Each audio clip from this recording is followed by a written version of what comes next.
Assalamualaikum warahmatullahi wabarakatuh.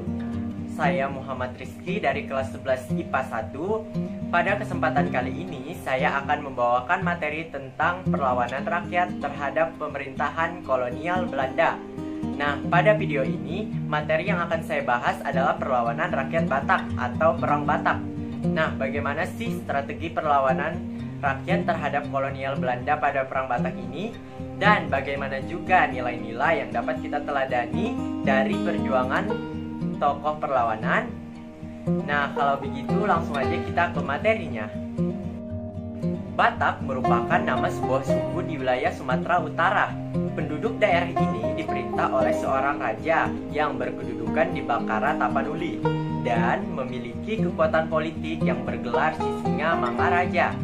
Sejak 1870, yang menjadi raja adalah Patuan Bosar Ompu Pulau Batu yang bergelar Sisinga Mangaraja 12. Pada 1878, Sisinga Mangaraja 12 memimpin rakyat Batak mengangkat senjata untuk melawan Belanda.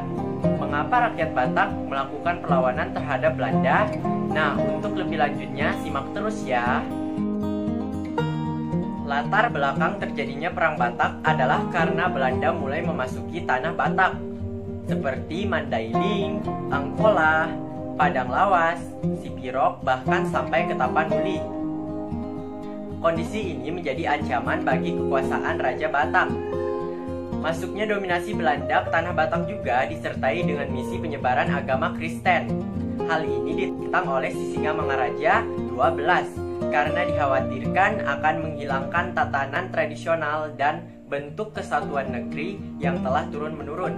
Itulah penyebabnya Sisinga Mangaraja 12 melakukan perlawanan terhadap Belanda. Nah, bagaimana sih jalannya perang? Nah, untuk mengetahuinya, mari kita bahas. Pada 1878, pasukan Belanda di bawah Kapten Skelton menuju Bahal Batu untuk menyerang Batak.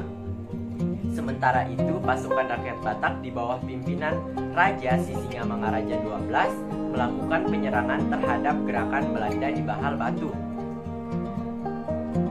Sisinga Mangaraja 12 beserta pasukannya berusaha melakukan penyerangan sekuat tenaga. Namun pasukan Sisinga Mangaraja 12 tidak seimbang dengan pasukan tentara Belanda.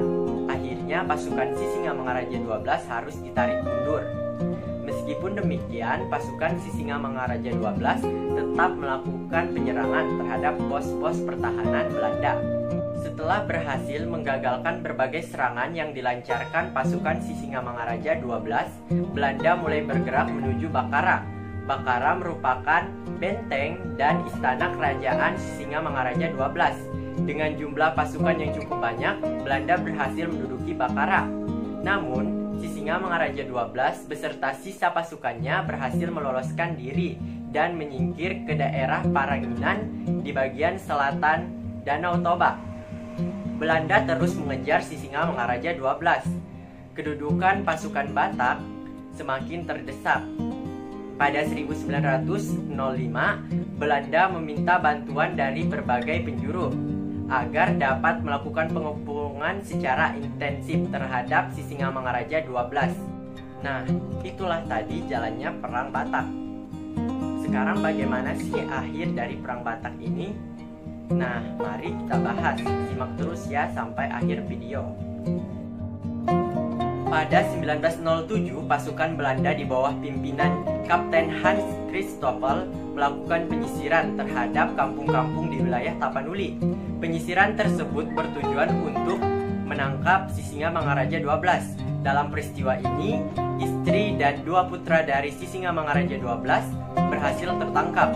Tidak berselang lama, ibu dari Sisinga Mangaraja 12 berhasil tertangkap juga dan menjadi tawanan Belanda. Namun Sisinga Mangaraja 12 tetap tidak bersedia menyerahkan diri meskipun istri dan keluarganya telah tertangkap dan menjadi tawanan Belanda. Bersama pengikutnya, Sisinga Mangaraja 12 tetap berjuang melawan Belanda. Dan akhirnya Sisinga Mangaraja gugur dalam pertempuran di tepi Sungai Aek Sibulbulon pada 17 Juni 1907. Nah, kesimpulannya adalah strategi yang digunakan oleh pasukan Sisingamangaraja 12 adalah mereka menyerang pos-pos pertahanan Belanda. Sedangkan nilai-nilai yang dapat kita teladani adalah sikap berjuang dari Sisingamangaraja 12 serta sikap pantang menyerahnya. Nah, demikianlah materi yang dapat saya bawakan. Kurang lebihnya mohon dimaafkan. Wassalamualaikum warahmatullahi wabarakatuh.